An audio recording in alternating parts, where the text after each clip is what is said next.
안녕하세요, 임준입니다. 좀 오랜만에 뵙는데요. 그동안 좀 바빠가지고 유튜브 영상을 많이 못 올렸습니다. 정말 죄송스럽고요. 앞으로는 꾸준히 올릴 수 있도록 노력하겠습니다. 자, 오늘은 5과 한국의 교육에 대해서 공부하겠습니다. 먼저 어휘부터 좀 살펴볼 텐데요. 한국의 교육, 먼저 학교에 대해서 알아보도록 할게요. 한국의 학교는 어떤 것들이 있는지 좀 살펴보면 좋을 것 같은데요. 먼저 유치원이 있습니다. 유치원이 있고요. 그 다음 초등학교가 있죠. 그 다음은 중학교가 있습니다. 중학교가 있고요. 그 다음은 고등학교가 있습니다. 고등학교가 끝난 다음에는요, 어떤 사람들은 대학교에 가기도 하고요. 어떤 사람들은 취업을 하기도 합니다. 먼저 유치원 같은 경우에는요, 옛날에는 7세, 그러니까 7살이죠. 7살을 7세라고 얘기합니다. 7세에 유치원을 다니는데요. 요즘은 5세부터 7세까지 3년 동안 다니는 경우가 많이 있습니다.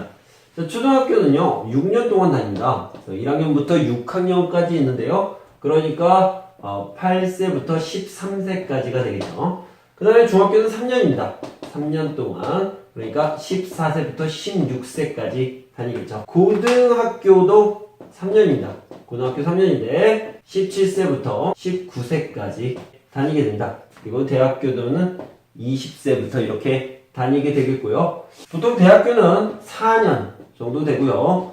특별한 대학은 2년 또는 3년, 4년, 또 6년도 있습니다. 그래서 다양하게 있으니까 여러 종류의 대학교가 있다, 이렇게 생각하시면 되겠습니다. 자, 이렇게 3월부터 2월까지 이게 1년이라고 보시면 되겠습니다. 원래는 1월부터 12월까지인데요. 한국의 학교는 3월에 시작을 합니다. 그래서 3월부터 이렇게 적어봤습니다. 3월부터요, 7월 중간까지 1학기가 진행됩니다. 1학기고요. 다시 9월부터 12월 중간까지 2학기가 진행이 됩니다. 이 중간에는 뭐죠? 중간에는 방학이 있죠. 방학이 있는데 7월, 8월에 있으니까 여름방학이 되겠습니다. 12월 중간부터 또 방학이 있는데요. 이때는 겨울방학이죠. 이렇게 학기 사이사이에 방학이 있습니다. 자, 1학기 안에는요, 또 사이사이에 여러분들이 좋아하는 시험이 있어요. 이렇게 학기 사이사이에 시험이 있는데 중간에 보는 시험을요, 중간고사, 학기 마지막에 보는 시험을요, 기말고사라고 얘기합니다. 그래서 이렇게 시험을 보고요. 처음에 이렇게 시작하는 것을요, 개학이라고 얘기합니다. 개학의 반대는 방학이 되겠죠. 자, 여기를 좀 살펴보면요, 방학을 하고요. 그리고 이때 다시 시작합니다. 개학을 합니다. 자, 여기로 다시 돌아와서 3월에 개학을 하는데 언제 개학을 해요? 보통 3월 1일에 해야 되는데 3월 1일은 한국의 공휴일입니다. 3일절이죠. 그래서 학교에 안 가는 날, 쉬는 날입니다. 쉬는 날이기 때문에 보통은 3월 2일에 시작합니다. 여기는 보통 9월 1일에 이렇게 시작을 하게 되겠습니다. 자, 이때 1학기가 시작이 되는데 이때를 아까도 얘기했지만 개학이라고 얘기했죠. 그런데요, 예를 들어서 초등학교 1학년을 처음 시작합니다. 그러면 이 학생은 학교에 처음 들어가는 거예요. 초등학교에 처음 들어가는 거니까 개학이라고 하지 않고요, 입학한다, 입학이라는 표현을 쓰죠. 자, 그리고 다시 6년이 지났어요. 6년이 지나서 초등학교 6학년이 되어서 이제 모든 것을 다 마쳤습니다. 다 마치고 2월이 됐어요. 다 마치고 2월이 되면요, 그때는 방학이라고 하지 않고 완전히 끝났다라는 의미로 졸업을 하게 됩니다.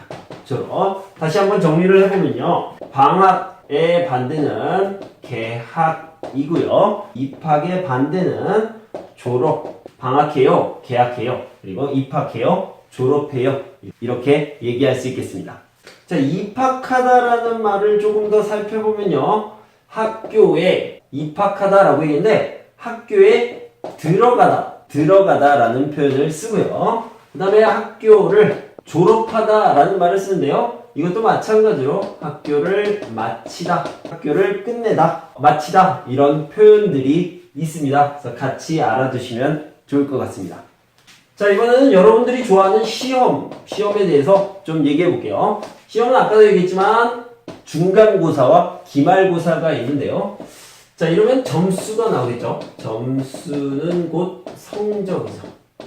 성적을 보면요. 여러분들이 학교에서 배우는 과목들이 있어요. 먼저 국어, 영어, 수학. 여러분들이 좋아하는 과목이에요. 좀 더 봅시다. 과학, 사회, 체육, 음악, 미술, 뭐 여러 가지 과목이 있습니다. 과목이 있는데 먼저 영어, 수학, 과학만 이렇게 보도록 합시다. 점수가 있어요. 시험 점수가 예를 들어서 여기 100점이에요. 이건 좀 못 봤네요. 90점이고요. 수학은 50점입니다. 수학을 잘 못했네요. 자, 이걸 다시 한번 정리해보면 자, 여기 보면요. 총점이라는 게 있습니다. 자, 이걸 다 더한 점수죠. 자, 이걸 다 더하면요. 240점이 나옵니다. 이걸 총점이라고 하고요. 이걸 다시 나누기 3. 하나, 둘, 셋, 세 과목이니까 나누기 3을 하면 평균이 나옵니다. 그래서 80점이 되겠죠. 평균 80점이다. 이렇게 얘기할 수 있습니다. 학교에 우리 선생님 또는 우리 반 선생님이 있습니다. 이런 선생님을요. 담임 선생님이라고 얘기합니다. 뭐 영어로는 이렇게 얘기를 하죠. 담임 선생님이 있습니다. 이 정도로 알아두시면 되겠어요. 그러면 출석을 봅시다. 출석. 학교에 가는 것을 출석이라고 하고요. 반대로 학교에 안 가는 것을 결석이라고 얘기를 하죠. 학교에 늦게 와요. 이런 것들을 지각합니다. 예를 들어서 9시에 와야 되는데 9시가 아니라 9시 10분에 왔어요. 이런 것들을 지각이라고 얘기를 하죠. 그 다음에 조퇴라는 개념이 있습니다. 조퇴라는 것은요, 원래 예를 들어서 9시부터 3시까지 수업을 해야 되는데 배가 너무 아파요. 그래서 1시에 선생님 저 못하겠어요. 집에 가야 되겠어요. 그렇게 해서 1시에 집으로 갑니다. 그래서 이런 것들을 조퇴라고 얘기를 하죠. 그래서 집에 일찍 가는 것을 조퇴, 학교에 늦게 오는 것을 지각 이렇게 얘기를 합니다. 자, 그러면요, 우리는 학교에 대해서 공부를 하고 있는데 회사에서는 어떻게 얘기하는지 봅시다. 출석은요, 출근이라고 얘기합니다. 그리고 결석은요, 결근이라고 얘기를 합니다. 결근. 그 다음에 회사에 늦게 오는 것은 뭐라고 그래요? 지각. 똑같습니다. 회사에서 일찍 가는 건 뭐라고 그래요? 조퇴. 똑같이 얘기를 합니다. 그래서 이 부분만 회사랑 좀 다르다라는 것을 알아두시면 되겠습니다. 자, 계속해서 회사에 대해서 공부합시다. 아침에 회사에 가는 것을 이것도 마찬가지로 출근이라고 얘기해요. 그리고요, 일이 다 끝나고 나서 6시에 집에 가요. 이런 것들을 퇴근이라고 얘기하죠. 그러면 학교에서는 뭐라고 하는지 좀 봅시다. 학교에서요, 아침에 9시부터 3시까지라고 얘기하면 9시에 학교에 가는 것을 출교라고 하지 않고요. 등교라고 얘기합니다. 등교라고 얘기하고요. 3시에 집에 오는 것을 하교라고 얘기합니다. 그래서 등하교라고 얘기하고 이거는 출퇴근이라고 얘기를 하죠. 그래서 이런 차이가 조금씩 있으니까 알아두시면 좋을 것 같습니다. 자, 한국의 교육에 대해서 공부를 하고 있는데 왜 교육을 해요? 왜 교육을 합니까? 라고 해서 교육의 목표에 대해서 한번 알아보시면 좋을 것 같아요. 그래서 교육 목표에 대해서 알아봅시다. 이 아이가 있어요. 아이가 있는데 여기에 엄마가 있습니다. 엄마가 있어서 이 아이에게 밥을 주고요. 그 다음에 옷도 입혀주고 잠도 재워줘서 이 아이가 점점 이렇게 크게 됩니다. 그래서 이런 것들을 뭐라고 그러냐면 기르다 또는 키우다 이렇게 얘기를 합니다. 그래서요. 교육의 목표에 대해서 얘기를 하려고 그러는데 어떤 것들을 점점 크게 만드느냐, 기르느냐, 키우느냐를 좀 보도록 합시다. 먼저요, 우리가 한국어를 공부하고 있는데 옛날에는 한국어를 이만큼 했어요. 그런데 점점 크게 만들죠. 여러분들의 실력이 자랍니다. 그래서 이런 것들을 뭐라고 그러냐면 실력을 기르다, 키우다 이렇게 얘기할 수 있겠죠. 자, 교육을 통해서 학생들의 실력을 기릅니다, 키웁니다 이렇게 얘기할 수 있겠습니다. 자, 그 다음에요, 사고라는 말은 두 가지가 있는데요. 예를 들어서 자동차 두 대가 이렇게 이렇게 오다가 꿍 부딪혔습니다. 이건 사고예요. 그런데 두 번째는 뭐냐면 생각하는 거죠. 생각. 그래서 이거를 생각을 하는 사고에 대해서 얘기해 봅시다. 그래서 생각하는 능력을 뭐라고 하냐면 사고력이라고 얘기합니다. 그래서 우리가 교육을 하면요.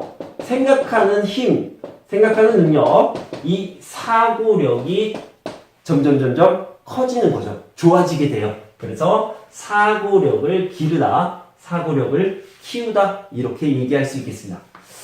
요즘 추세가요. 창의력이에요. 창의력. 창의력이라는 것은 다른 사람들이 생각하지 못한 것을 만들어내는 것을 창의력이라고 얘기를 하죠.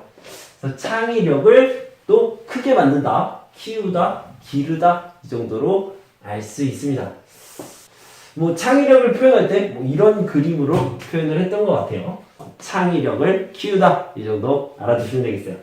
자, 그 다음에 또 어떤 것을 키울 수 있냐?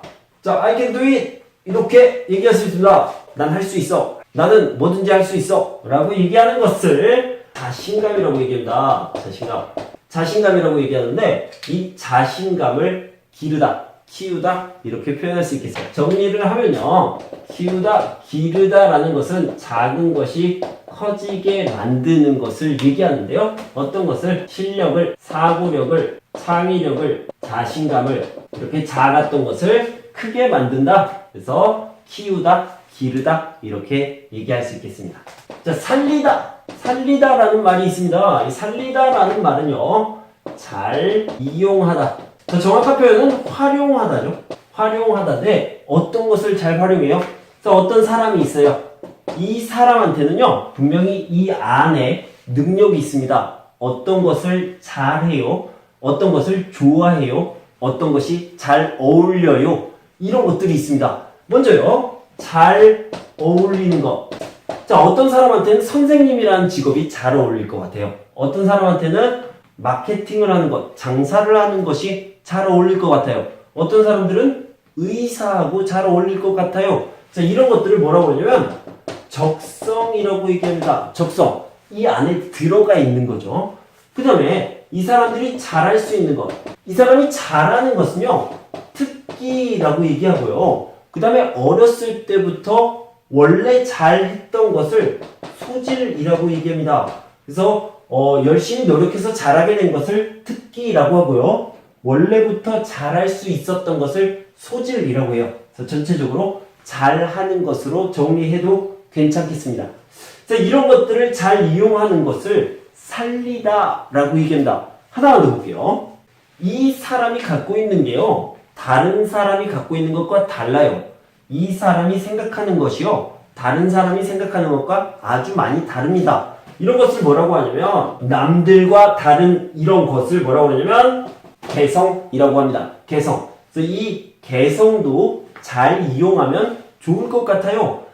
그래서 교육을 해서 이런 것들을 찾아내서 잘 활용하고 싶어요. 살리다 라고 얘기합니다. 적성을 살리다, 특기를 살리다, 소질을 살리다, 개성을 살리다 이렇게 얘기를 할 수 있고요. 이 소질 같은 경우에는 어렸을 때부터 찾아내야 돼요. 찾아내서 이것을 잘 발전시켜야 된다. 이런 것들을 개발하다 이렇게 표현을 할 수 있습니다. 소질을 개발하다까지 알아두시면 좋겠어요. 정리를 해봅시다. 살리다라는 말은요. 잘 이용하다, 잘 활용하다, 잘 활용하다 이렇게 바꿔볼 수 있겠는데요. 어떤 것을요? 적성, 이 사람에게 잘 어울리는 것을, 그리고 특기, 이 사람이 특별히 잘하는 것을, 개성, 다른 사람들과 다른 것 또는 다른 생각을 가지고 있는 부분 이런 것들을 잘 활용한다. 그래서 적성을 살리다, 특기를 살리다, 개성을 살리다 이렇게 정리를 할 수 있고요. 소질, 아주 어렸을 때부터 잘할 수 있는 능력 이런 것들을 소질이라고 하는데 이것을 찾아서 발전시키는 것을 개발하다. 이런 것들을 찾아서 발전시키는 것을 개발하다 이렇게 표현을 할 수 있겠습니다. 이번 시간은 교육 목표에 대해서 배워봤는데요. 이런 것들이 있겠습니다. 다음 시간에는 문형을 공부하도록 하겠습니다. 수고하셨습니다.